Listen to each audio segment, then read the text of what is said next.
heard of Colonel Walter E. Kurtz? Your mission is to terminate the Colonel's command. Terminate. Terminate with extreme.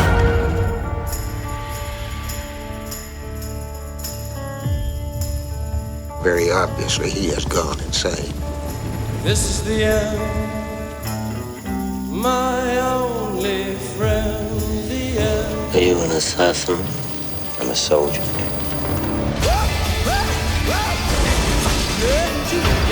Come on! Yeah. All right.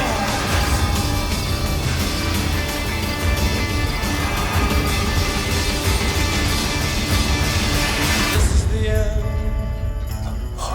My only friend, the end. Suas trevas eram impenetráveis. Eu olhava para Kurtz como se olha para um homem que está caindo no fundo de um precipício onde nunca brilha o sol. Mas não tinha muito tempo para ele, porque estava ajudando o mecânico a consertar os cilindros que vazavam, a endireitar um eixo de conexão torto e outras coisas assim. Eu vivia uma confusão infernal de ferrugem, limalha, porcas, pinos, chaves de fenda, martelos, alavancas de perfuração, coisas que eu abominava porque não me dou bem com elas. Cuidei da pequena forja que felizmente tínhamos a bordo, me esforçando, fatigado, num monte de sucatas, a não ser quando tinha tremores demais para suportar. Uma noite ao entrar com uma vela, me surpreendi quando vi o que ele dizia, um tanto trêmulo. Estou aqui deitado esperando a morte. A luz estava a 30 centímetros de seus olhos. Fiz um esforço para murmurar, ah, bobagem, e parei ao lado dele como se paralisado. Nunca vi nada parecido com a mudança que se deu em sua expressão, e espero não ver mais. Ah, não fiquei comovido, fiquei fascinado. Era como se um véu se rasgasse. Vi naquele rosto de marfim a expressão de orgulho sombrio, de poder impiedoso, de terror covarde, de um intenso e irremediável desespero. Ele estava revivendo sua vida em cada detalhe de desejo, tentação e entrega durante aquele momento supremo de conhecimento completo. Ele bradava num sussurro a alguma imagem, alguma visão. Ele gritou 2 vezes, um grito que era quase um suspiro.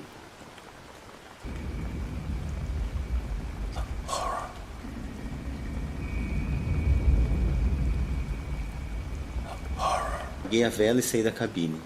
Os peregrinos estavam jantando no refeitório e tomei meu lugar diante do gerente, que ergueu um olhar questionador para mim, ignorado com sucesso.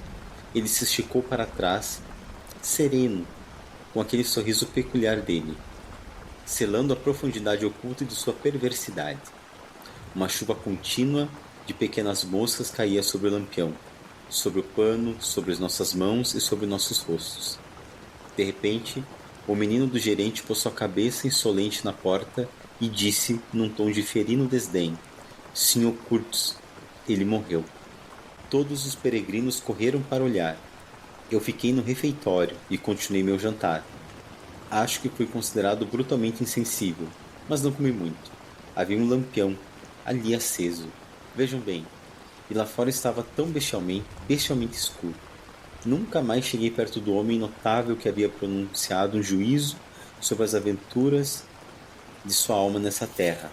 A voz tinha ido embora. O que mais tinha havido ali? Mas eu sei, claro, que no dia seguinte os peregrinos enterraram alguma coisa num buraco de lama.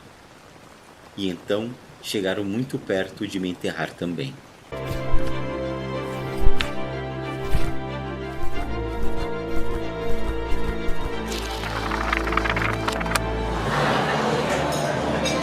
Podcast IS. Olá pessoal, que bom que vocês estão aqui no podcast /videocast IS. Eu sou o Cris e eu não estou sozinho. Olá pessoal, muito bem estar aqui em mais um episódio. Nesse que vamos falar sobre o livro Coração das Trevas e o filme Apocalipse Now. Uou! Sigam nossas redes sociais, impériosagrados.com.br, nossos Instagrams, @impérios_sagrados e também @iseditora. Lembre de curtir e conferir os cursos em uniandrade.br, além dos cursos de graduação, também o mestrado e doutorado em teoria literária, qual sou bolsista para o ZUCAP CNPq. Queríamos começar também com o streaming da mesa de jogo da IS Mesa de Jogo de RPG. Então se liga aí que vai vir novidade, com certeza teremos um podcast, videocast IS com o pessoal da mesa de jogo. Então aguardem que tem novidade vindo aí sim. Pedir também para vocês acompanharem a gente no nosso site /blog, o impériosagrados.com.br. Todos os dias da semana estão saindo textos sobre poesia, sobre crônicas, contos, resenhas de filmes, séries e livros. Tá sendo um trabalho muito, muito especial pelo pessoal da Trindade Profana e do Multiverso Crítico. A gente está fazendo publicações semanais com essa equipe formada de grandes escritoras, escritores e escritores. Com essa equipe de escritoras e escritores. E, por favor, curtam, compartilhem e espalhem a palavra do podcast IS. E hoje é o fim da série em que a gente está falando sobre intermedialidade, narrativa transmídia, que envolve adaptação, em convênio ali com a Uniandrade, com a universidade a qual eu sou bolsista para o ZUCAP CNPq. Estou terminando o doutorado em teoria literária. E a gente vai trazer um diálogo, acredito que muito oportuno, que é para literalmente, acho que solapar de vez se a gente tem alguma dúvida que adaptação e a questão de tem que ser fiel à adaptação e tal, o que é fidelidade, porque se com certeza há uma obra em que a adaptação é totalmente diversa, é O Coração das Trevas e o filme Apocalipse Now. Eu e o senhor assistimos juntos, ambos tivemos alguns sustos aí, né? Porque é muita coisa diferente, né, Alisson? Não, tem. Diferente nem tanto, porque eu não sei você, já começando a falar um pouco do livro, tem uma certa. O autor, ele tem de certa forma, ele deixa bem.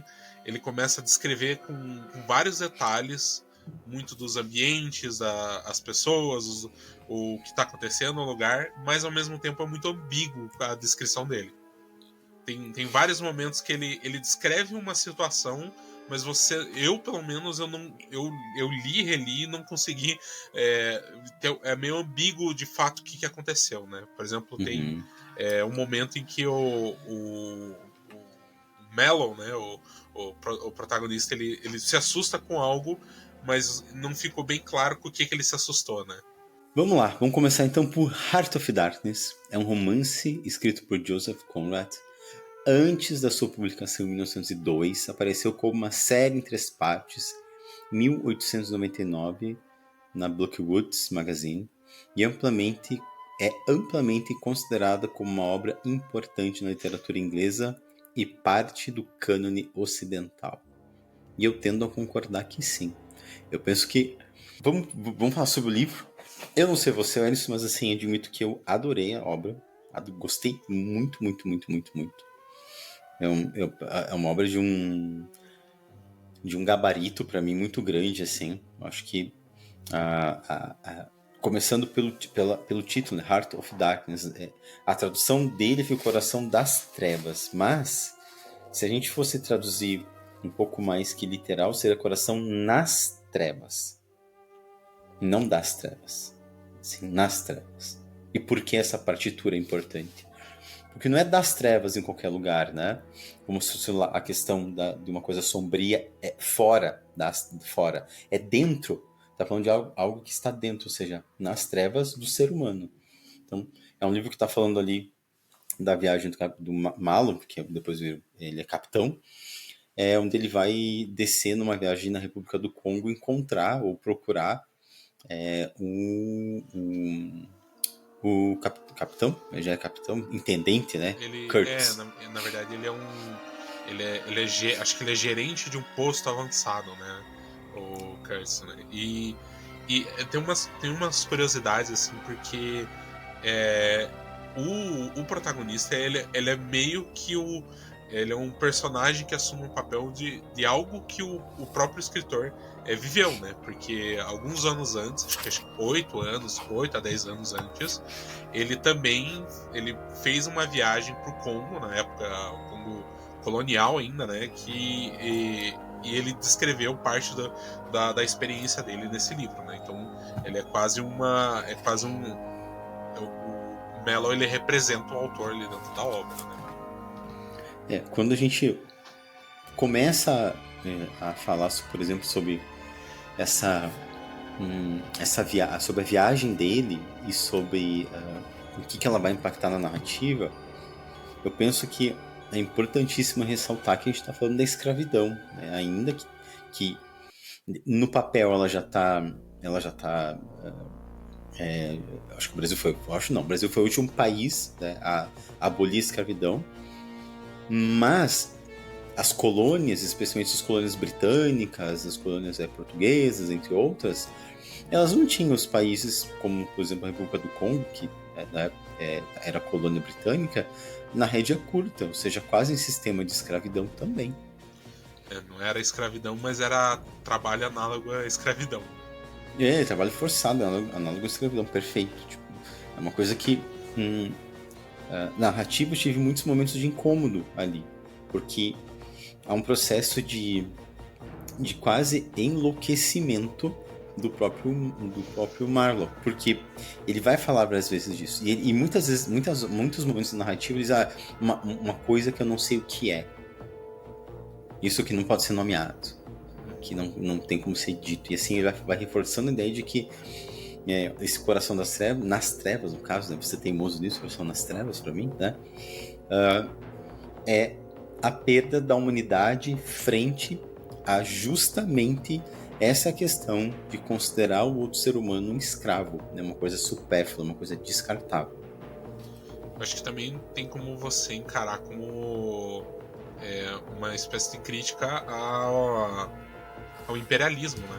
Pela exploração, porque assim, quanto mais profundo você tá indo e mais você vai tirando daqueles outros povos, daquelas outras terras, e é claro que o inglês falando disso, né, acho que não tem como dizer que o Império Britânico, acho que ele tem o marco do maior imperialismo de todos os tempos, né? Hoje em dia a gente não vê muito do que foi sujo, mas a gente está olhando aqui para o que aconteceu no Congo, né? O quanto longe eles iam pelo Marfim, né?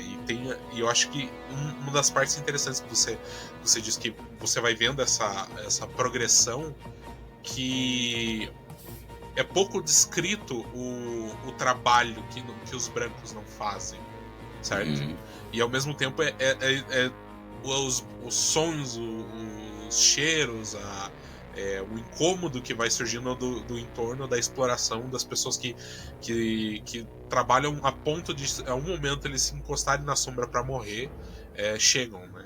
E cada vez pior isso, conforme ele vai avançando mais pro coração do desconhecido, né? Mas pro coração da África ali, no caso, né? Eu penso que é uma viagem, né, do ser humano para dentro dele mesmo, né? Dessa questão mesmo de dizer como é que a gente vai perdendo a humanidade. É bom, doido falar isso, porque no livro Primogênito do Sol a gente tem ali um personagem, né, o Montserrat, logo no início, em que ele está frente a um genocídio, um assassinato, né? Então parece que perder a humanidade está muito ligado em considerar o outro algo descartável, né? E a gente tem exemplos como o próprio nazismo, muito depois, né, da publicação do Coração das Trevas. O Alisson tem uma pergunta mais assim, você leu esse livro tipo numa vibe ok, no sentido de tô nessa narrativa mesmo, tô aproveitando ela, fico, beleza, ali e tal, foi mais um livro, porque eu tive uma experiência muito, muito enriquecedora, muito foda, assim, de cara, eu gostei muito desse livro. Então, eu já comentei isso em outros podcasts, então pra quem não escutou isso antes, né, eu me conecto muito com personagens quando muitas vezes são personagens que me conectam à narrativa quando ela consegue me envolver nessa questão. Eu acho que Esse livro eu não li ok, porque tem algo nele que você vai te incomodando cada vez mais. E eu acho que é até interessante você olhar, por exemplo, na metade do livro.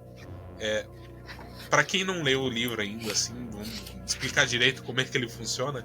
É um marinheiro que tá contando uma história dele para outros colegas de profissão, para outros antigos amigos, outras pessoas com quem ele já viajou. Eles estão num barco que ele começa a contar essa história dele, de quando ele foi trabalhar para companhia da Ocidental, não é? Companhia Ocidental? Acho que é isso, né? E isso ele vai, a todo momento ele tá contando o que aconteceu, né?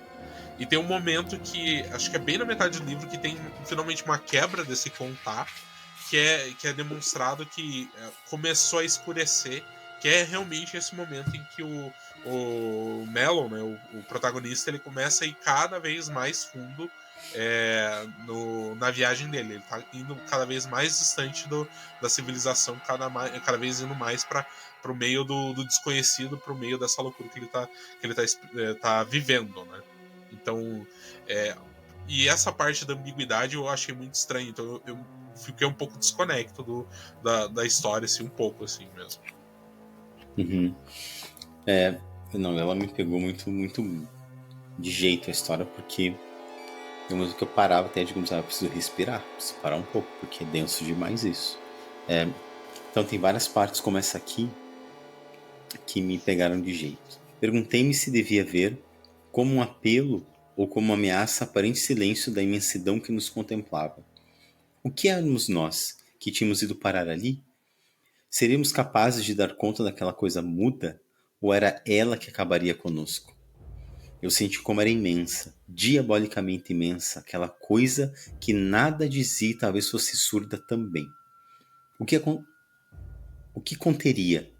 Eu vi um pouco do marfim que vinha de lá, e ouvia dizer que era a resistência do Sr. Kurtz. E já escutara muita coisa sobre ele também. Sabe Deus! E, no entanto, de algum modo, nada do que me dizia evocava uma imagem. Não mais do que se contassem que lá vivia um anjo ou um monstro. Eu acreditava na informação da mesma forma que vocês poderiam acreditar que existem habitantes no planeta Marte. Então, para mim, a narrativa ela segue em suspenso, assim, essa coisa muda, né? Que se vai acabar conosco, o que é essa coisa muda, né? Esse sentimento mesmo de perda dessa humanidade, né? De como não se deixar ser tocado pela loucura que era a exploração dos povos, né? Africanos ali. E até o porquê interessante da República do Congo, né? Tinha uma parte que ela foi comprada. Ela foi comprada pelo imperador Leopoldo da Bélgica. Comprada. Ele não comprou em nome do Estado, ele comprou em nome dele. E as atrocidades que foram feitas ali, ele jamais pagou por elas. Jamais foi levado à justiça por elas. Né? Ele, para quem não conhece, eu não vou saber explicar toda a história dele. Ele foi um monstro vivo. O que ele fez no Congo, principalmente pelo marfim, pela exploração que ele fez ali, não se equipara a nada, assim, talvez comparado, talvez, na história com o Holocausto ali causado pela Segunda Guerra Mundial, de horrível que foi. Então, foi tenebroso isso. Eu penso que eu não queria fazer um resgate histórico de todos os personagens que aparecem no livro ali. Eu acho que não precisa, mas o final da narrativa me parece que merece ser comentado, né? Como eu comecei lendo então a morte, né, do Kurtz, que é uma coisa maluca, né? Que ele foi adorado quase como um deus, né? Seja pelos soldados lá que estavam com ele da companhia, seja como os nativos. Então ele vai estabelecendo ali um tipo de relação de enlouquecimento, claro, mas também talvez o que significou do próprio homem branco que tinha armas, conseguia ter posses frente a pessoas que não tinham armas, como armas de fogo no caso, não é? Então, a própria questão da dominação, da colonização ali, da colonização de uma forma agressiva. Tem uma questão de, tipo, o quanto a loucura em certas pessoas, ela também inspira alguma coisa, um fascínio estranho. Acho que é difícil falar em pessoas que estão em situações mais fragilizadas, né? Numa situação muito de realmente mesmo obscura de loucura, né? Porque você vê, tem a todo momento durante essa viagem, claro que a gente vai fazer os paralelos quando a gente for falar do Apocalipse Now, a todo momento você vai vendo a construção da imagem do Sr. Kurtz na cabeça do protagonista e na nossa cabeça. Que ele é muito bem falado, existe inveja de certas pessoas, mas ao mesmo tempo uma adoração daqueles que têm inveja, e a cada mais distante que você vai, cada vez mais que a loucura vai levando você nessa jornada, mais parece que o louvor e o carisma desse personagem vai aumentando, né?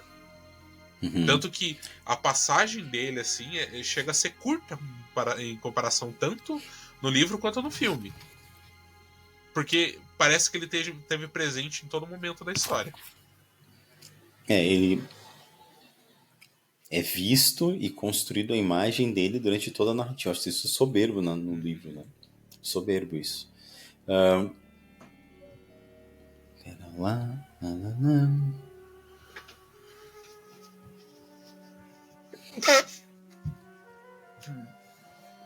Bote pra fora, não guarde que dá pra ser molhado por trás.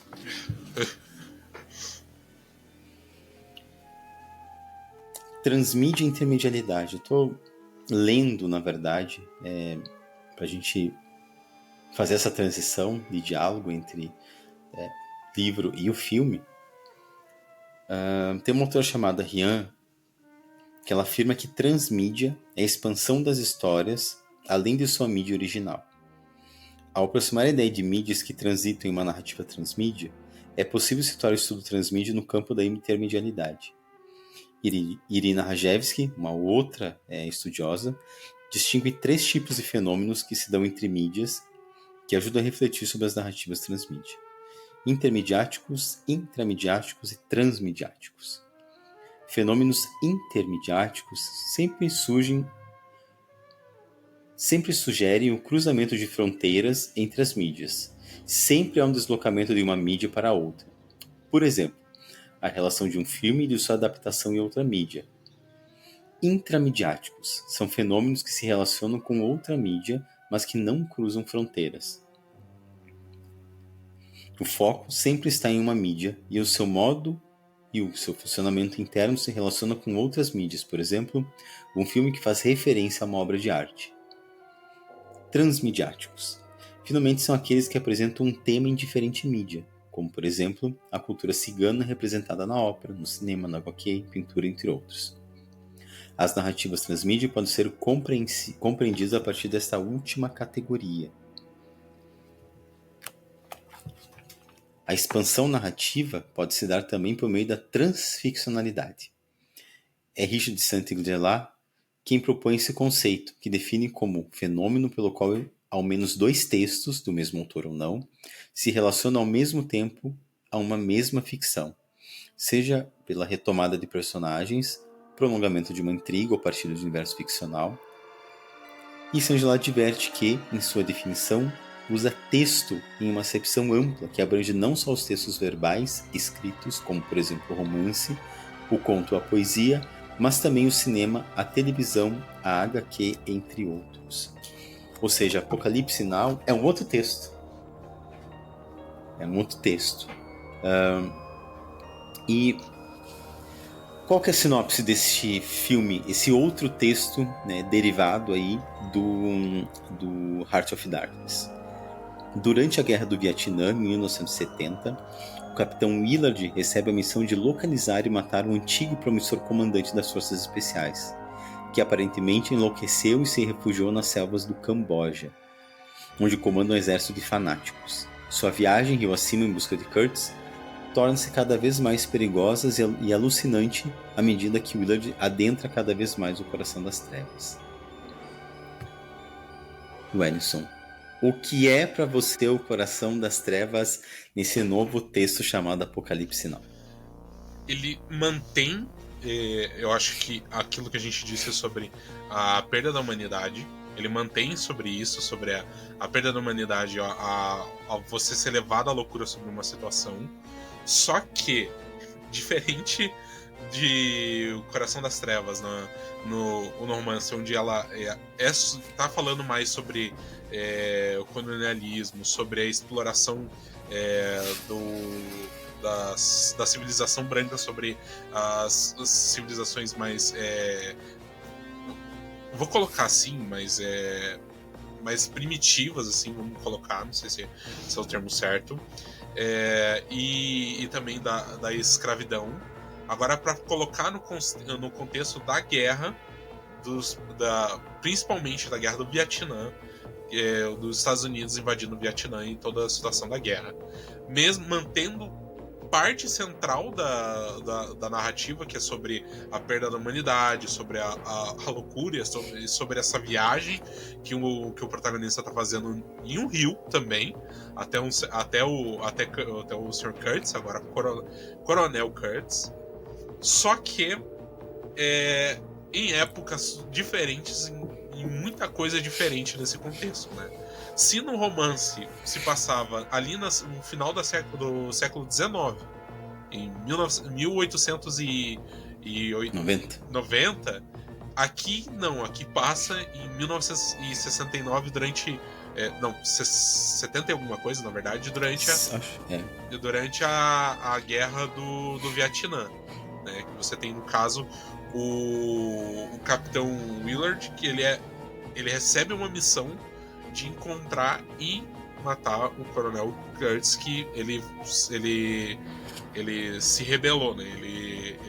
Os métodos dele não são aceitos pelo exército americano. Eu acho que... Pode falar. Não, por favor, a palavra é sua, senhora. Aqui eu sou um humilde servo, né? Então, tá. E apesar da mudança de vários contextos e de várias... geral, né, da situação da localidade, da situação que os personagens estão vivendo, a viagem, ela tem as suas semelhanças, apesar de serem muito distantes, né, e contarem histórias diferentes. O que eu penso, né? Que acho que a maior diferença da narrativa e eu acho que também uma sacada genial é o título Apocalipse Now, né? Agora, mas é de que Apocalipse, né, que se está falando, que é do próprio tempo em que o filme estava sendo feito, né? Que é uma crítica ferrenha à própria guerra do Vietnã e de como essa guerra com certeza levou aos homens, mulheres e enfim, quem esteve na guerra a um apocalipse deles mesmos. Então, para mim, acho que tem a ver o título com isso, né? Tanto que o título aparece lá no final do filme, quando eles chegam lá onde está o Kurtz, o Coronel Kurtz. Ele fica muito bem, Coronel Edson, chamado de Coronel Edson, né? E aparece o título do filme lá, Apocalipse Now, ali, sabe? Agora, naquele momento, que é talvez fazer uma referência à loucura e insanidade que foi a própria motivação e porquê de Estados Unidos fazer uma guerra, né, contra, né, a Camboja e tudo mais, todos os povos formadores ali, né? Eu acho que as maiores semelhanças que a gente vai ter vai ser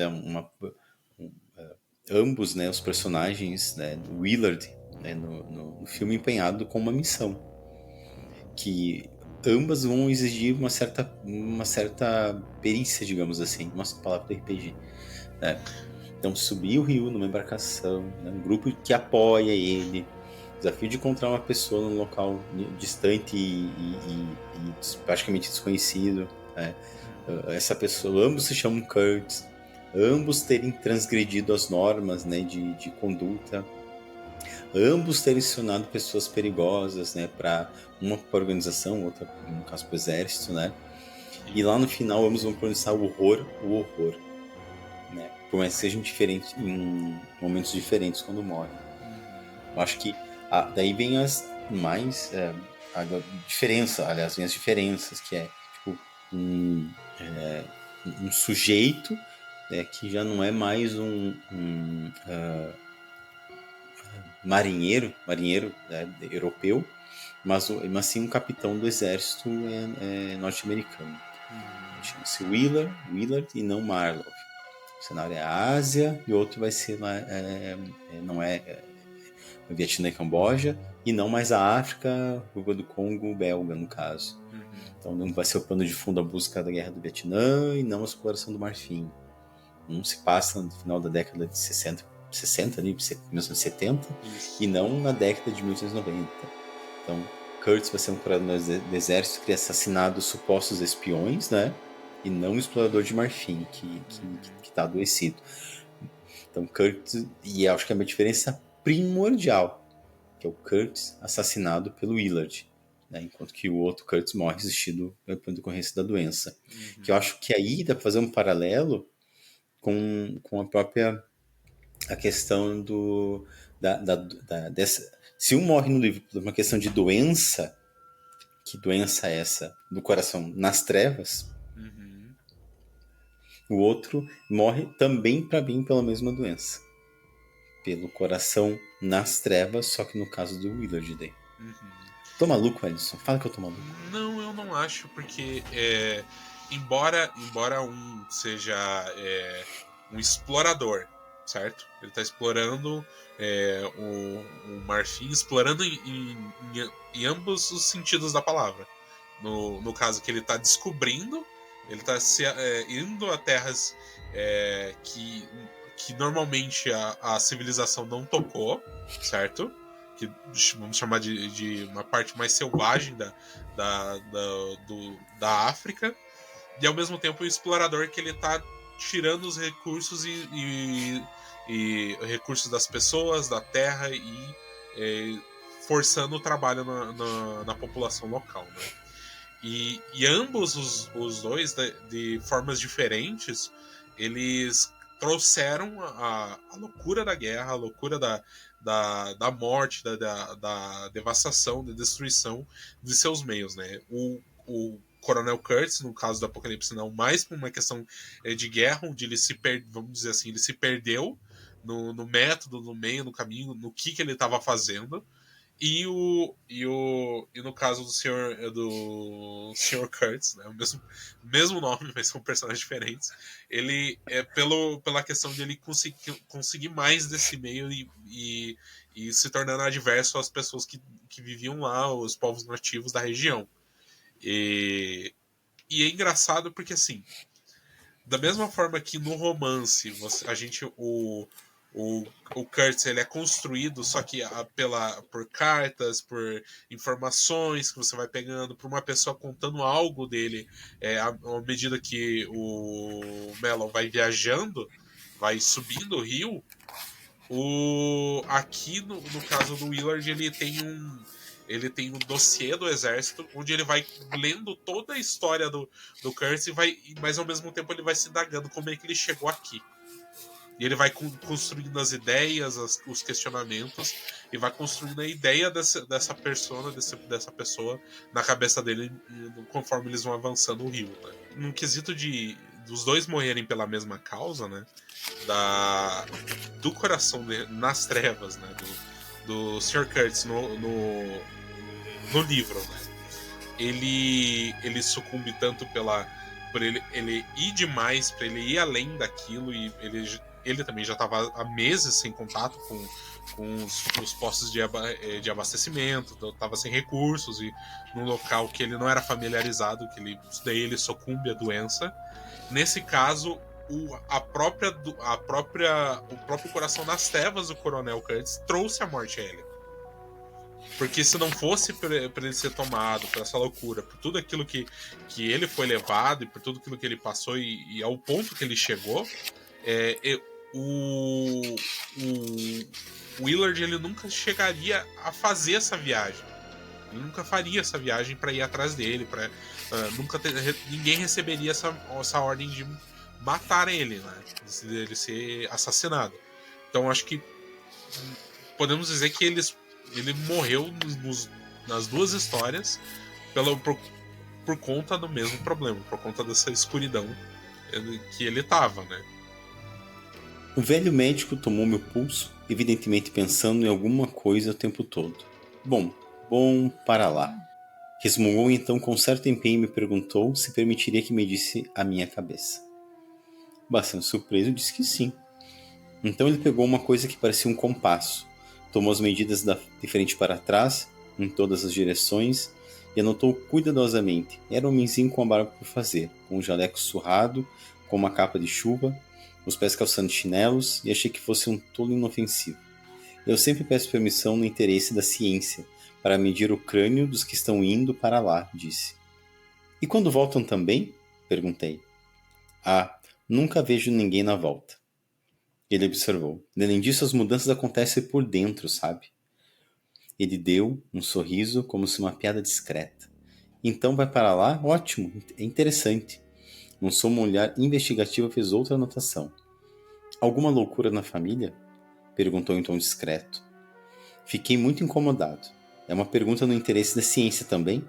Seria interessante para a ciência, ele respondeu, sem notar minha irritação. Observar as mudanças mentais nos indivíduos no local, mas... O senhor é um alienista? Interrompi. Todo médico deveria ser, um pouco, respondeu aquele homem original imperturbável. Eu tenho uma pequena teoria de que os senhores que vão para lá devem me ajudar a comprovar. É a minha parcela das vantagens que meu país deve colher da posse de um território tão magnífico. A simples riqueza deixo para os outros. Perdoe minhas perguntas, mas o senhor é o primeiro inglês sob minha observação. Depressa garanti a ele que eu não era nem um pouco típico. Se eu fosse, falei, não estaria conversando assim com o senhor. O que diz é bastante profundo, provavelmente errado, retrucou ele com uma risada.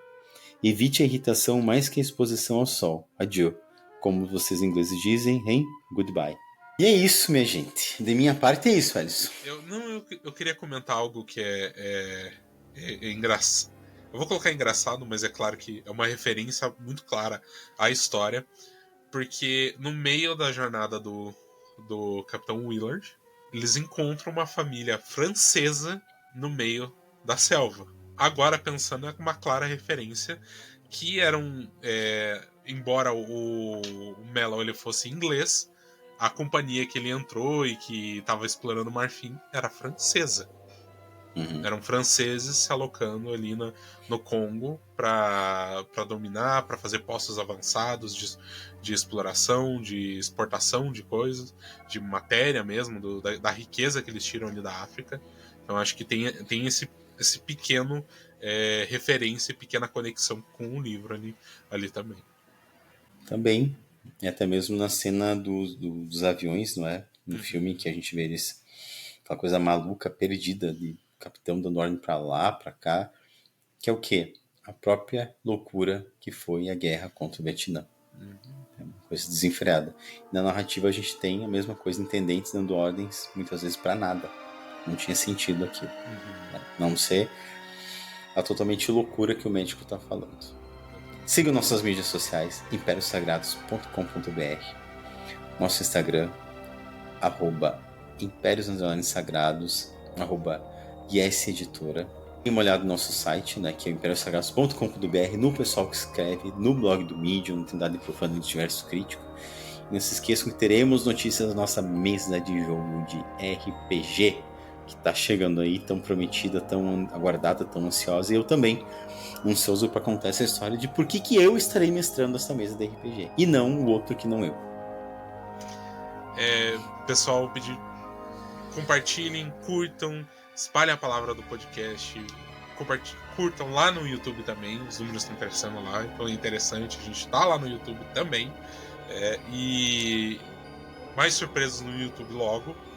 E é isso, pessoal. Um beijo, um abraço e digam o que vocês pensam do Coração nas Trevas. Uou! E obrigado ao pessoal da Uniandrade, não é? Então, olhem lá, uniandrade.br, cursos e especialmente mestrado e doutorado em teoria literária, pela parceria aí. Dúvidas sobre intermedialidade, a gente tentou falar de uma forma breve e simples, não, Ellison, mostrando como é que essas relações de uma forma um pouco mais prática, fazendo, em vez de fazer muita teoria, nós optamos por algo de comentar entre, geralmente, comparar duas mídias. Se é possível falar em comparação, acho que não mais, né? E sim, são textos diferentes que dialogam entre si. Acho que fechamos.